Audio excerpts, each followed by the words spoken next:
Buenos días a todos.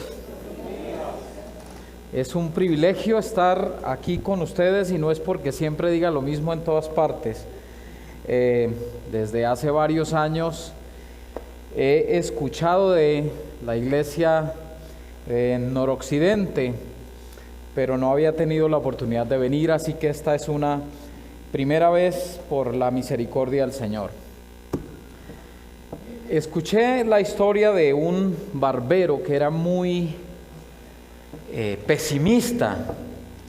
Siempre se vivía quejando de todos y de todo.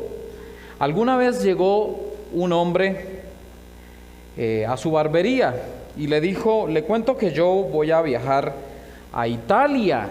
Ay, pero si ese es mi país, yo de allá vengo. Pero ¿a Italia hacer qué? Voy a hacer unos negocios. ¿Negocios? ¿En dónde? En Roma. Roma es una pésima ciudad para hacer negocios. ¿En qué aerolínea se va? En tal aerolínea. Esa es la peor aerolínea donde usted se puede montar. ¿Cómo se le ocurre? El trato es terrible, la comida es pésima.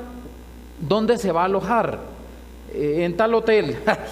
No pudo escoger peor hotel que ese. Las habitaciones son horrorosas y es supremamente caro. ¿Pero por qué hace eso? Y además, ¿qué va a hacer usted? Bueno, si me queda tiempo, pues voy a ver al Papa. Al Papa. El Papa le da entrevista y le abre las puertas a personas muy importantes, no a cualquiera. Perdóneme, pero eso es una locura.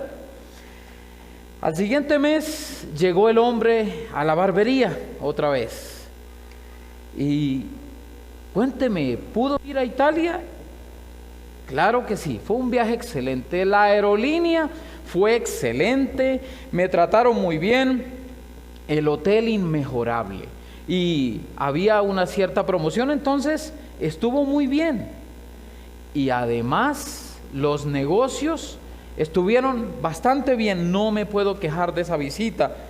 Y por último, vi al Papa. No le creo. Sí, vi al Papa, estuve en una reunión con él y me acerqué. ¿Y qué le dijo? Pues tan pronto me acerqué y le hice una venia, me dijo: hijo, ¿quién te peluqueó tan mal? Hay personas así, pesimistas, se viven quejando de todo y de todos, y a veces uno quisiera como zafarse de esas personas que pueden ser hasta de mala influencia para uno. Pero ¿se ha quejado usted también? En algún momento de la vida se ha sentido como que las cosas no van bien. Bueno, yo vivo en Cúcuta y Cúcuta no está en sus mejores momentos desde el punto de vista económico. Además, yo vivo a 500 metros del puente internacional Tienditas. Sí, donde está pasando todo. Yo salgo del apartamento, del conjunto donde vivimos, y a unos 300 metros antes de cruzar el puente ya hay unos tanques militares y uno dice: aquí pasa algo. Pero cruzando el puente dicen que hay otros y hay unos contenedores cruzados en el puente y ustedes han visto noticias y la cosa no pinta bien allá. Algunos dicen va a haber una confrontación militar y el puente va a escucharse en todo el país lo que pase allí. Y yo vivo a 500 metros y todo el mundo o muchas personas se quejan en Cúcuta de todo y de todos. Gracias a Dios en Bogotá no pasa lo mismo, ¿cierto? Aquí la gente vive feliz, dichosa en todos los aspectos de la vida. Hay un libro en el que casi no reflexionamos y es una invitación. No sé si esta es la última vez que me van a invitar después de que predique esto. Espero que no, pero les invito a que abran sus Biblias en Lamentaciones. ¿Ustedes creían que eran los únicos? Lamentaciones, el capítulo 3. Este libro de Lamentaciones fue escrito por Jeremías en 2 de Crónicas 35-25, dice que Jeremías escribió algunas crónicas, algunos lamentos, y por eso se dice que las lamentaciones de Jeremías, algunos llaman a Jeremías, ¿ustedes saben cómo? El profeta llorón, ¿cierto?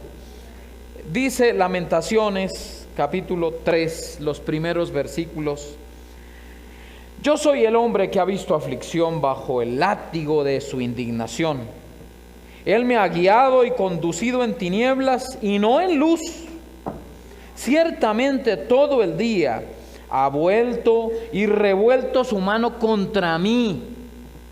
Ha consumido mi carne y mi piel, ha quebrantado mis huesos, edificó contra mí. Me rodeó de amargura y de duro trabajo. ¿A quién le está diciendo eso? ¿De quién está hablando ahí Jeremías? Del Señor. En tinieblas me hizo habitar como los muertos de antaño. Me bloquea por todos lados. Ustedes creían que ustedes son los únicos a los que bloquean a veces en WhatsApp. Jeremías se sintió bloqueado también, no necesariamente en redes sociales. Decía, me bloquea por todos lados, de modo que no puedo salir. Ha hecho pesadas mis cadenas. Aun cuando grito y pido auxilio, cierra sus oídos a mis oraciones. Ha bloqueado mis caminos con piedras labradas. Ha torcido mis senderos. Y aquí hay un lamento terrible. ¿Cuántos de ustedes podrían orar así y decirle esas palabras al Señor? Señor, tú me has bloqueado, tú me has llenado, rodeado de dificultades, y cuando oro a ti ni siquiera escuchas mi oración. Jeremías escribió estos lamentos después de que Asiria había acabado con el reino del norte en el año 722 o a partir de ese año. Después Babilonia, el nuevo imperio, había llegado y estaba rodeando a la ciudad. En el año 587, 586 antes de Cristo, cayó después de ser sitiada Jerusalén, y hay algunos detalles muy fuertes de esa caída, y uno se pregunta, ¿qué pasó? ¿Quién falló? Si el Señor, que le había prometido a Abraham que su descendencia vería la tierra prometida, que le había prometido a Israel a través de Moisés, después de sacarlo de Egipto, que lo llevaría a la tierra prometida, una tierra que fluye leche y miel, es decir, llena de bosques, llena de productos agrícolas que no habían comido en el desierto, y que los protegería. Y entonces, ¿qué pasó? Jerusalén cae ante el azote de Babilonia. ¿Y qué es lo que piensan los israelitas? El Dios de Babilonia es más fuerte y es más grande que nuestro Dios. ¿Qué pasó? ¿Quién falló? Padre, te doy muchas gracias por tu santa palabra. Señor, y te agradecemos porque es tu palabra quien nos habla, quien nos confronta, quien nos reta todos los días, cada vez que vamos a ella. Y te pedimos, Señor, que esta mañana podamos aprender como Jeremías y como el pueblo de Israel a través de su historia, que sí es posible pasar del dolor a la alabanza. Guárdanos, Señor, y que tu Santo Espíritu sea dirigiéndonos en cada momento. En Jesucristo te lo pedimos. Amén. Y así he titulado el sermón o la predicación de hoy, del dolor a la alabanza. Y si ustedes, de acuerdo a sus Biblias, ven Lamentaciones, se dan cuenta de una cosa. Hay algunas palabritas extrañas antes de cada párrafo. El capítulo 1, ¿cuántos versículos tiene? ¿Cuántos? 22. El capítulo 2, ¿cuántos versículos tiene? 22. El capítulo 3, ¿cuántos versículos tiene? 66, es decir, 22 por 3. El capítulo 4, ¿cuántos versículos tiene? 22. Y el capítulo 5, ¿cuántos versículos tiene? 22. Porque 22 son las letras del alefato, o en griego alfabeto, o en español abecedario. Se llama alefato porque la primera letra se llama Aleph. Entonces, cada párrafo comienza con la letra en orden, entonces, del alefato. Podríamos decir reflexiones acerca del dolor de la A a la Z. Entonces ustedes comienzan a ver letra por letra en hebreo cómo se queja de la A a la Z Jeremías. Así que si usted quiere alguna respuesta bíblica, Señor, ¿será que puedo desahogarme contigo? Bueno, desahóguese. Conste, hay una diferencia entre queja y lamento. Estos son lamentos, no quejas. Y en este lamento, o en estos lamentos, Jeremías muestra su dolor porque la ciudad sagrada, Jerusalén, ha caído. Y hay algunos que han quedado vivos porque se llevaron a los nobles, y hay algunos que quedan por allí y dicen, ay, entonces nosotros sí somos los santos porque hemos quedado, mientras los que se llevaron cautivos a Babilonia, esos son los malos. Y Jeremías les quiere decir, lo siento, amigos, los malos somos todos. Y este dolor que estamos sufriendo ha sido consecuencia de muchas cosas. Moisés en la antigüedad, siglos atrás, les había dado, Deuteronomios capítulo 28 y 29, les había dado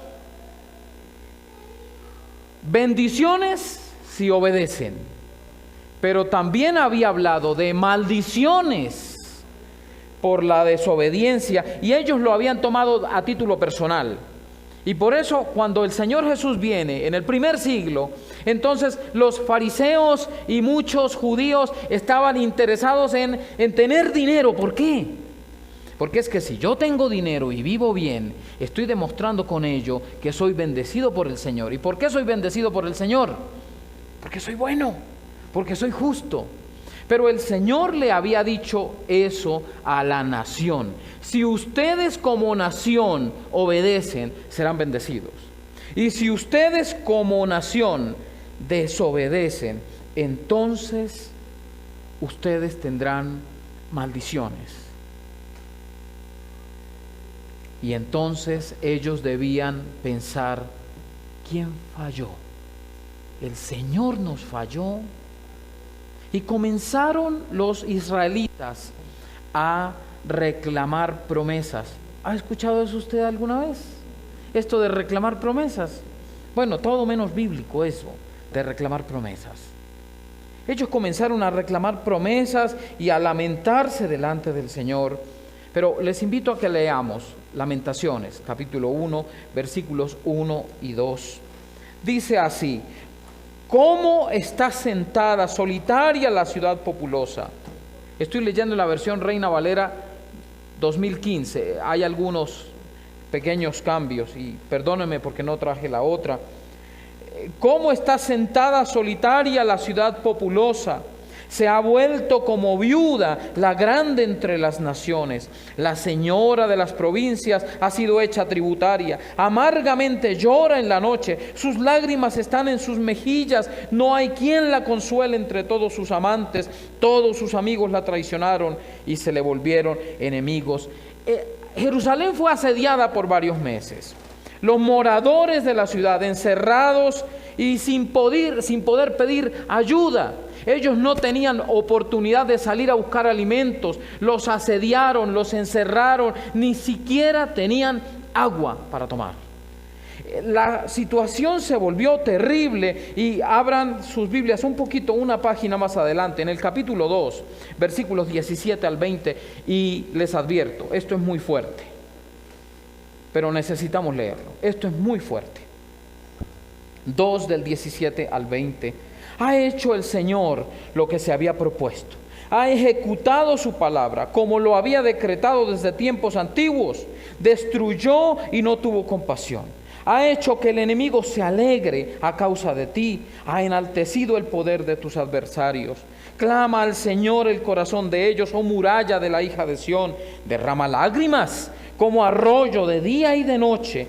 No te des tregua ni descansen las niñas de tus ojos. Levántate, da voces en la noche, en el comienzo de las vigilias. Derrama como aguas tu corazón ante la presencia del Señor. Levanta hacia Él tus manos por la vida de tus pequeñitos que han desfallecido. ¿Por qué? Por el hambre en las entradas de todas las calles. Versículo 20, y siéntense bien. Mira, oh Señor, y ve a quién has tratado así. ¿Acaso las mujeres habían de comer su propio fruto? ¿A los pequeñitos de sus tiernos desvelos? ¿Acaso el sacerdote y el profeta habían de ser muertos en el santuario del Señor? ¿Y qué vemos aquí, hermanos y hermanas?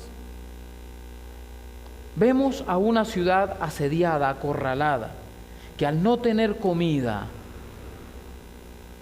¿qué buscó? A los más tiernos, a los bebés, a los que se comió, las mamás comiéndose a sus propios hijos para no morir de hambre. ¿No les parece terrible? Díganme, ¿tenían ellos razón de lamentarse delante del Señor? ¿Tener que comer a sus propios hijos? Y Lamentaciones capítulo 3, versículo 1 al 9, los que estuvimos leyendo hace rato, manifiestan algo. Ellos no habían dejado de presentar sus ofrendas ante el altar. Ellos no habían dejado de ir al templo. Ellos desde tiempos de Moisés habían seguido las instrucciones del Levítico, Deuteronomio. Ellos habían hecho lo que el Señor les había dicho religiosamente. Y aún así, el Señor les permite este dolor tan terrible de perderlo todo y de morir de hambre en medio de la ciudad. Las lecciones que esto nos deja, y permítanme darles por lo menos 3 lecciones. Primera lección que nos enseña este pasaje de Israel y de su historia. La primera lección: la religiosidad no es relación.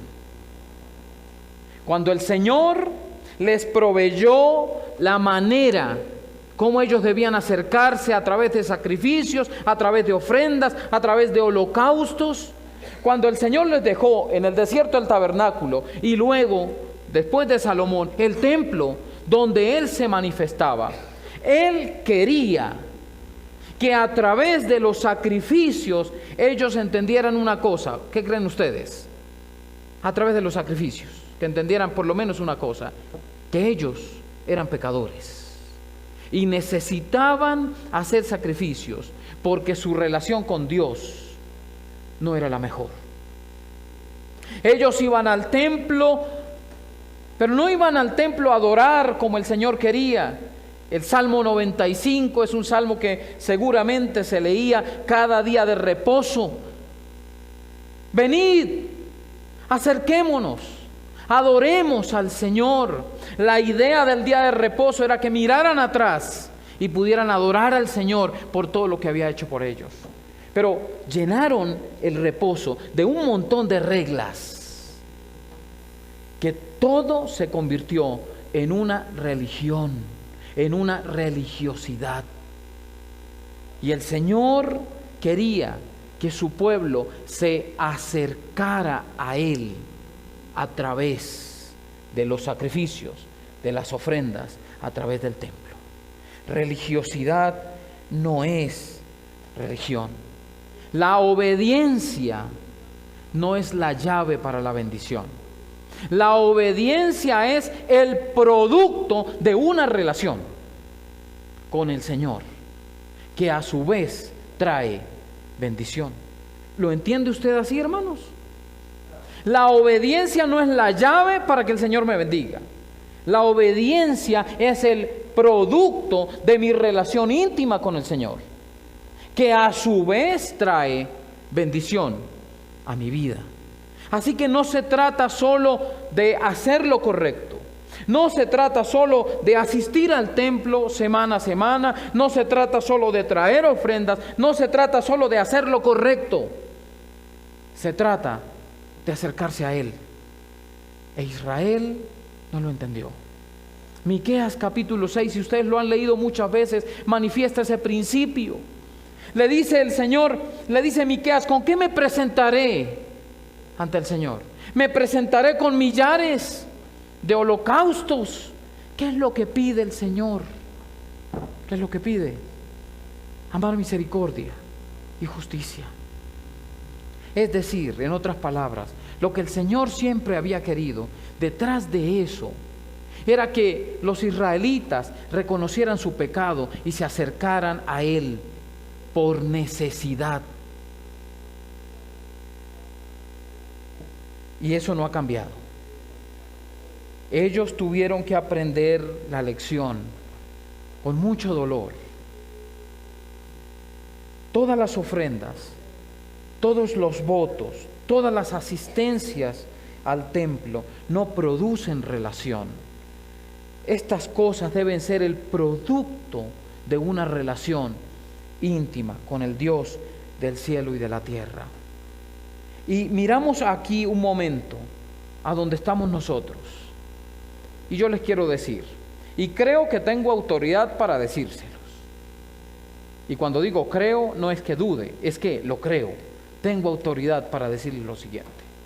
Hermanos queridos, hermanas queridas, jóvenes, jovencitas, el hecho de que estén aquí no manifiesta una relación suya con el Señor. ¿Saben por qué se los digo? Porque yo fui cristianizado. Yo fui educado en una familia cristiana. Mi papá era pastor. Yo a los 8 años de edad me sabía de memoria 26 salmos. Sabía todas las historias del Antiguo Testamento. Sabía orar correctamente y sabía muchas cosas en cuanto a la doctrina. Yo había sido cristianizado, pero no era cristiano. Yo tenía una religión, pero no tenía una relación. Y el Señor me hizo lamer polvo para que entendiera que no era lo que yo hacía en la iglesia de manera correcta lo que me hacía salvo. Era mi relación con Él a través de Cristo. Y gracias por los hermanos que compartieron hace un momento. La sangre de Cristo lo que hace. Es la sangre de Cristo la que nos acerca, la que nos justifica, la que nos acerca, justifica, la que nos hace aceptos. Es decir, es Cristo Jesús. Es la fe en Cristo Jesús, no la religiosidad.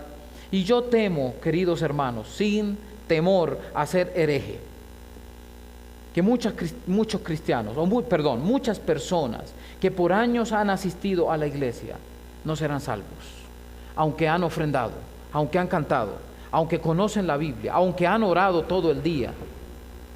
¿Quieren un ejemplo sencillo? Usted lo encuentra en Hechos, no lo abran, créanme. Si quiere apúntenlo al ratito y después lo leen en su casa. Hechos capítulo 10. Había un hombre, centurión, de la compañía llamada La Italiana. Tenía 4 características y una ñapa. 4 características. Primero, un hombre piadoso, es decir, todo lo que hace, lo hace para agradar a Dios.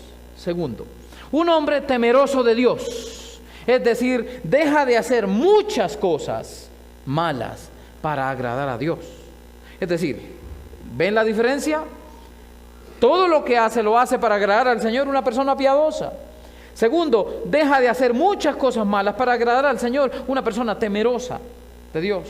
Tercero, daba muchas limosnas, muchas ofrendas, una persona generosa, piadosa, temerosa, generosa, y oraba a Dios siempre, una persona de oración. ¿Quieren mi ñapa?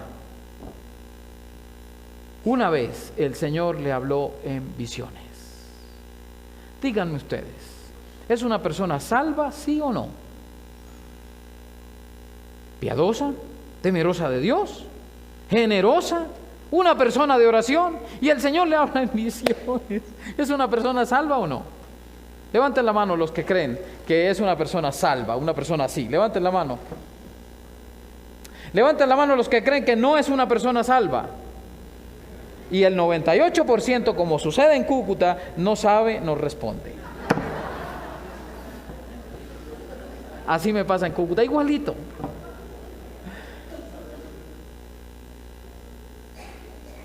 El capítulo 11 de Hechos, versículo 8, muestra lo que dijo este hombre llamado Cornelio. Y en la visión, el Señor me dijo, ve y busca a un hombre llamado Pedro. Él te dirá todo lo que tienes que hacer para que seas. Era salvo. No era salvo. Y era un hombre piadoso, temeroso de Dios. Un hombre generoso y un hombre de oración. Y no era salvo. ¿Qué le hacía falta? Un detallito. Jesucristo. Jesucristo en su vida. Segundo, la segunda lección que nos trae la historia de Israel es que el arrepentimiento trae perdón y redención. Jeremías, el mismo Jeremías de Lamentaciones, escribe un pasaje que a casi todo cristiano le gusta y los he visto en la sala en cuadros. Muy bonito, ¿cierto? Y de pronto alguno que otro de aquí se lo sabe de memoria. Porque yo sé los pensamientos que tengo. Si se lo saben, vamos a ver. Porque yo sé los pensamientos que tengo acerca de vosotros, dice Jehová. Pensamientos de bien y no de mal, para daros el fin que esperáis. ¿A cuántos les gusta eso? ¿A cuántos les gusta ese versículo? Otra vez, porque yo sé los pensamientos que tengo acerca de vosotros, dice Jehová, pensamientos de bien o de paz y no de mal, para daros el fin que esperáis. Apúntenlo y lo enmarcan en un cuadro. Pero ¿qué dice el versículo anterior? Ese es Jeremías 29:11. Pero ¿qué dice el 10? Después de que hayan pasado 70 años de cautiverio en Babilonia, me buscarán y me hallarán, porque me buscarán de todo corazón, porque yo sé los pensamientos que tengo acerca de vosotros, dice Jehová, pensamientos de paz y no de bien y no de mal, para daros el fin que esperáis. Nos encanta el versículo 11, pero rechazamos el versículo 10. Después de que hayan pasado 70 años en el cautiverio. Ay, pero se fueron a Babilonia, bonito, ¿cierto? Lean el Salmo 137 a ver qué tan bonito era. Que los babilonios les pedían que cantaran, pero ¿cómo hemos de cantar mientras nuestra ciudad está destruida? Que se pegue mi lengua al paladar si te olvido, Jerusalén. Así de bien estaban en Babilonia. El dolor siempre es pedagógico. Sea como resultado de una corrección, o sea enviado para fortalecer nuestra fe, siempre el Señor usa el dolor para acercarnos a Él, para que maduremos como hijos suyos. Siempre el dolor es pedagógico. Capítulo 3, versículos 31 al 33 de Lamentaciones. Ciertamente, el Señor no desechará para siempre. Más bien, si Él aflige, se compadecerá según la abundancia de su misericordia, porque no aflige ni entristece por gusto a los hijos de los hombres.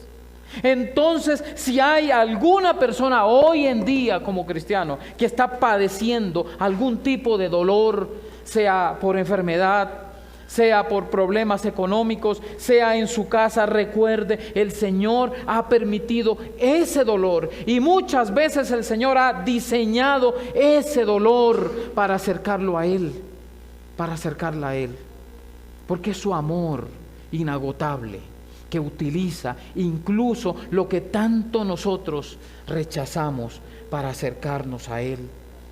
¿Qué estaba buscando el Señor? Había vivido Israel como nación lejos de Dios.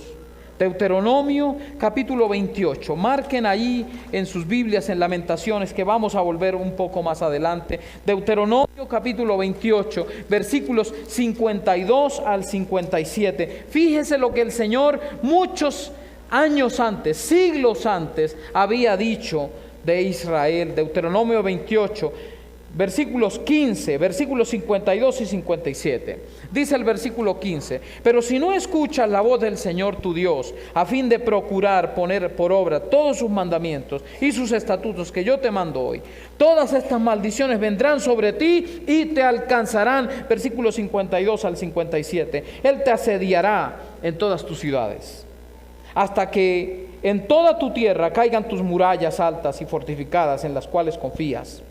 Él te asediará en todas las ciudades y en toda tierra que el Señor tu Dios te ha dado. Versículo 53. En el asedio y en la angustia con que te angustiará tu enemigo, comerás el fruto de tu vientre. ¿No fue lo que pasó en últimas? La carne de tus hijos y de tus hijas que el Señor tu Dios te haya dado. Aún el hombre más tierno y acostumbrado a los deleites en medio de ti mirará malévolamente a su hermano y a su amada mujer y al resto de sus hijos que queden, para no compartir con ninguno de ellos la carne de sus hijos que él se comerá, porque nada le habrá quedado debido al asedio y a la angustia con que te angustiará tu enemigo en todas tus ciudades. También la mujer más tierna y acostumbrada a los deleites en medio de ti, que nunca probó asentar la planta de su pie sobre el suelo a causa de su delicadeza y de su ternura, mirará malévolamente a su amado marido, a su hijo y a su hija, hasta la placenta que sale de entre sus piernas, y los hijos que dé a luz se los comerá a escondidas, debido a que faltará todo por causa del asedio y la angustia con que tu enemigo te oprimirá en tus ciudades. ¿Cómo les parece eso? Ya el Señor se los había advertido y ellos no escucharon y ellos se alejaron de Dios. Y como se alejaron del Señor, su vida fue una vida de constante desobediencia. Y como resultado de su constante desobediencia, el Señor entonces los oprimió hasta ese punto. ¿Saben por qué? Los oprimió por amor, para que se acercaran a Él. ¿Cuántos de ustedes hoy, hermanos y hermanas de la Iglesia Aposento Alto Noroccidente, se sienten acorralados por el Señor hoy? No levanten la mano, por favor. Es posible que aquí hay alguien que vea que todas sus murallas de seguridad se han aplastado. Tal vez haya alguien aquí a quien el Señor esté oprimiendo, no por venganza, sino por amor. Porque tal vez así es la única manera como podemos decir nosotros: Señor, sin ti no puedo nada. Señor, tú eres mi salvación. Tal vez así es la única manera como podemos decir: Señor, estoy acorralado por tu amor. Y es a través de mi intimidad contigo como puedo yo levantarme otra vez. Pero en medio de tanto dolor, de un ambiente tan horrible, tan terrible, en medio de unas palabras tan duras, hay un tesoro. Ahí en el capítulo 3, ese que ustedes han leído muchas veces, y les invito a que abran sus Biblias, en Lamentaciones capítulo 3, versículos 22 al 24. Ahora escuchen, les recuerdo, no estaba Jeremías en medio de un paraíso, estaba en medio de un asedio, estaba en medio de la tristeza, en medio de la tribulación, en medio del azote, en medio de el duro trato del Señor. Y él dice, versículos 22 al 24, por la bondad del Señor no hemos sido consumidos, porque nunca decaen sus misericordias. Lean todos el versículo 23, por favor.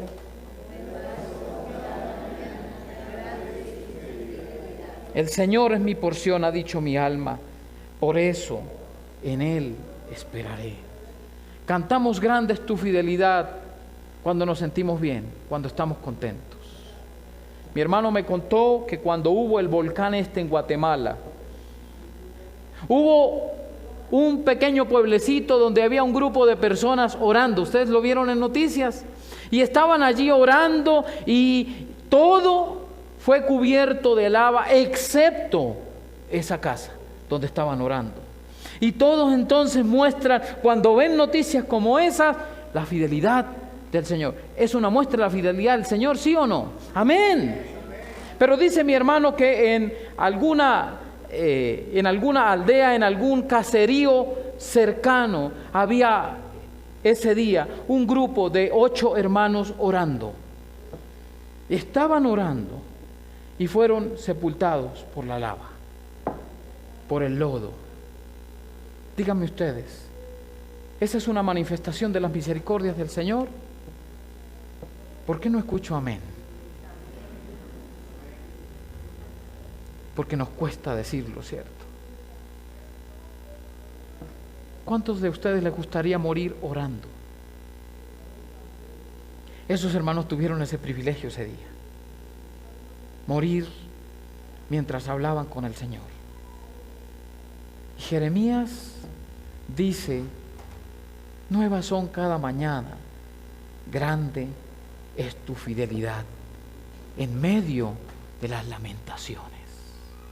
Entonces lo otro que podemos aprender es que aún el dolor manifiesta la fidelidad del Señor. Aún el dolor manifiesta la fidelidad del Señor. Versículos 22 al 24 que acabamos de leer. Y esto viene como resultado de un dolor que ha sido permitido por el Señor para nuestro bien. Le tememos al dolor. Y a veces parecemos que somos estoicos, ¿no? Es decir, evitamos el dolor a toda costa. Y en una sociedad hedonista, hay una iglesia también que está creciendo, hedonista, que está buscando a toda costa el estar en paz, el estar tranquilos, el estar felices, el disfrute a toda costa, porque no nos gusta que nos hablen de la muerte, no nos gusta que nos hablen del dolor, pero el Señor no muestra eso en ninguna parte de su palabra. Bienaventurados son los que me siguen, ¿por qué? Porque serán amados por los demás. ¿Qué fue lo que dijo el Señor? El mundo los aborrecerá. Las aflicciones hacen parte de la vida cristiana. Hermanos, a los no cristianos les dio chikungunya, ¿cierto? ¿Cuántos de aquí les dio chikungunya? No, aquí en Bogotá no hubo eso, ¿cierto? Eso por allá en las ciudades cálidas como Cúcuta. A mí me dio chikungunya. Y yo estuve tumbado 3 días sin poder moverme por esa chikungunya. Y después llegó el Zika. Ustedes también lo vieron en noticias, pero aquí no probaron el Zika, ¿cierto? Allá sí. Los no cristianos soportaron el Zika y el chikungunya. Les cuento una cosa, los cristianos también. Los no cristianos mueren de enfermedades terribles. Los cristianos también. El dolor hace parte de la vida humana. El Señor no ha prometido una vida sin enfermedad. El Señor no ha prometido una vida sin persecución. El Señor no ha prometido una vida sin dolor. El Señor no ha prometido una vida sin decepciones, sin desamores. El Señor ha prometido que en medio del dolor Él está con nosotros. Y ahí es donde reside la diferencia. Entonces, ¿es ir a la iglesia? No. Entonces podemos manifestar nuestra alabanza en medio del dolor cuando sabemos que es Él el que está a nuestro lado. Es Él el que nos fortalece. Hace 3 años ocurrió algo y lamento que esto quede grabado, pero no voy a decir de dónde ni quiénes, pero recibí una visita en Cúcuta. Unas personas conocidas llegaron a la ciudad y él, no cristiano, y ella, cristiana, me llamaron. Necesitamos hablar. A los 5 minutos él se quitó el anillo de bodas y lo tiró al suelo. ¿Por qué? Porque ella, la cristiana, le fue infiel a él, el no cristiano. Dígame, ¿qué hace uno en eso? ¿Qué le dice uno a ese no cristiano? Que su esposa cristiana le fue infiel. Y yo dije, este hombre ya no tiene posibilidades humanas de ser salvo, porque ¿quién le habla del amor de Dios si su esposa cristiana hizo algo terrible que no debía hacer?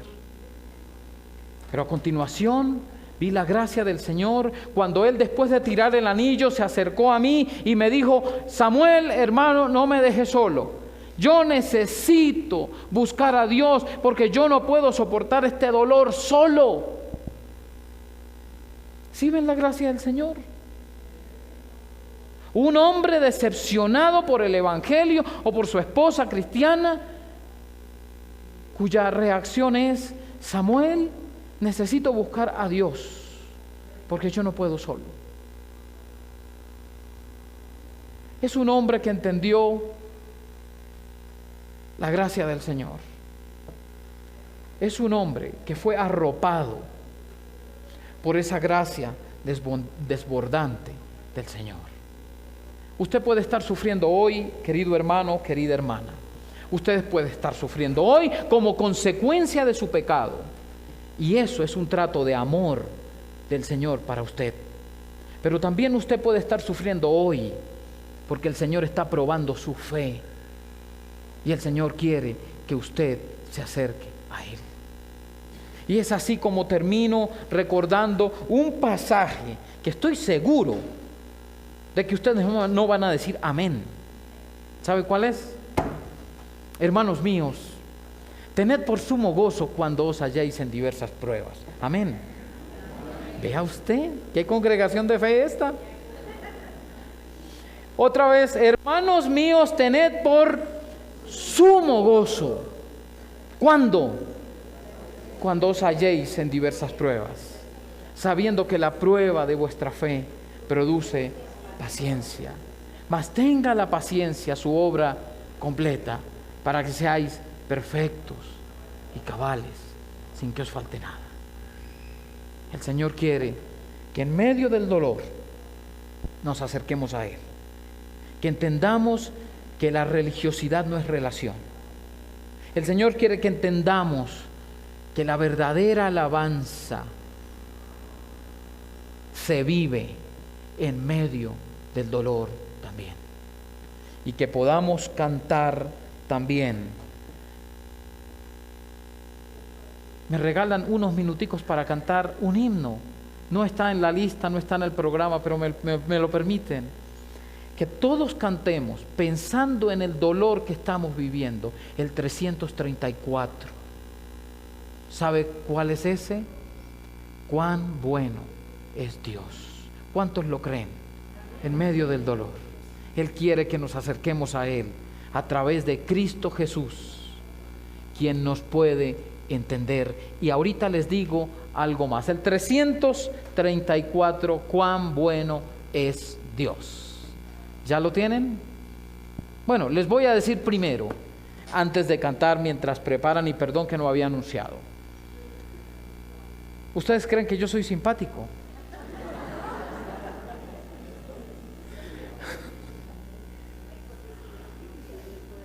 Lo más importante es lo que crea. Gracias, hermana, eso lo recibí con... ¿Ustedes creen que yo soy simpático? Gracias. ¿Ustedes creen que Miguel Duberly es simpático? Ahí sí dicen sí, ¿no? Con más libertad.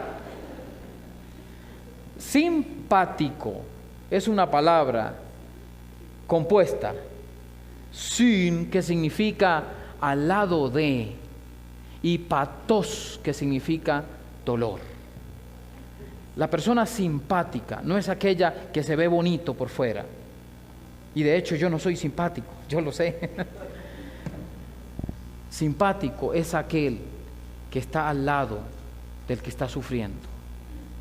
Y dice Hebreos capítulo 4, al final dice, no tenemos un sumo sacerdote que no pueda compadecerse de nosotros. Literalmente dice, no tenemos un sumo sacerdote que no sea simpático.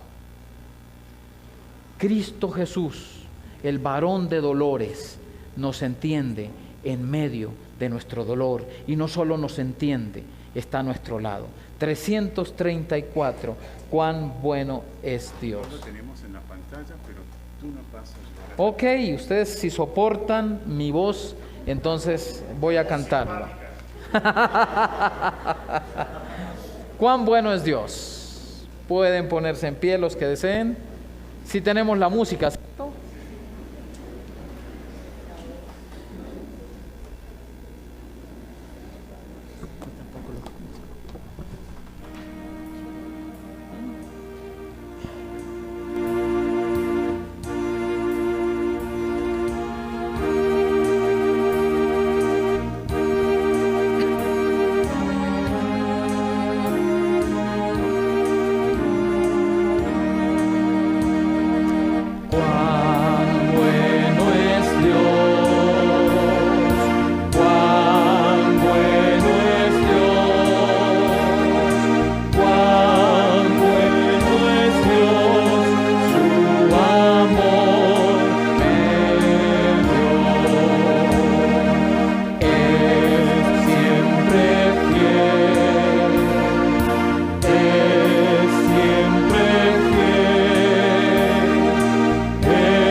Porque tú nos cuidas, y aunque muchas veces permites dolor en nuestra vida, lo haces por nuestro bien, Señor, para acercarnos más a ti, para llenarnos de tu amor, y para que en medio del sufrimiento podamos decir que tú eres fiel, Señor. Tú siempre estás con nosotros. Gracias por Cristo Jesús, nuestro Salvador, quien también sufrió y nos entiende en medio del dolor y nos acompaña en medio del dolor y nos abre una puerta de esperanza a través de su resurrección, de que algún día todo esto pasará y estaremos gozosos siempre contigo, Padre Celestial. Bendícenos. Bendice a esta congregación, fortalece a cada persona que está sufriendo por alguna circunstancia y hazle entender, Señor, que tú estás allí consolando, llenando de misericordias nuevas son cada mañana, grande es tu fidelidad. En Jesucristo te lo pedimos. Amén. Que el Señor les bendiga mucho. Pueden sentarse.